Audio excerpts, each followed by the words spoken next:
Hey guys, welcome back my new another blogs. তো আমরা যাচ্ছি ইয়ান্তাম ভ্যালির দিকে। আর ইয়ান্তাম ভ্যালির যে রাস্তাতে শীতের যে পোশাক সেইগুলো দেখতেই পাচ্ছ, খুব সুন্দর সুন্দর পোশাক এবং প্রাইসটা একটু হাই।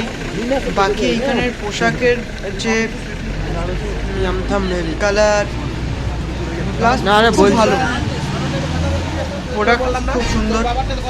আর রুমগুলো দেখতে পাচ্ছ, বাড়িগুলো কত সুন্দর, উপরে উপরে একদম পাহাড়ের মধ্যে গাছপালা, তার উপরে বাড়ি, খুব সুন্দর লাগছে, আমেজ ফিল। আর এগুলো সব দাঁড়িয়ে আছে, সবাই আমরা যাচ্ছি মানে এই বড় বড় এই যাবে কোটগুলো আমাদের আসছে সঙ্গে সঙ্গে সব দেখার জন্য।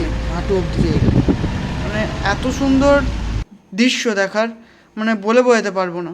আর আমরা দেখো রাস্তায় যাচ্ছি পুরো স্মুথলি, আর রাস্তা সেই লেভেলের রাস্তা। যদি ভালো লেগে থাকে প্লিজ লাইক কমেন্ট শেয়ার, আর কিছু চাই না। আর বাকি আরও নতুন নতুন ভিডিও তো দেবই, পাশে থাকুন, সাথে তো আমি আছি। আর নতুন কিছু এক্সপ্লোরের জন্য আমি প্ল্যানিং চলছে, ঠিক আছে। একটা আমি গোপ্রো ক্যামেরা নিচ্ছি। চলো, ভালো থেকো, বাই।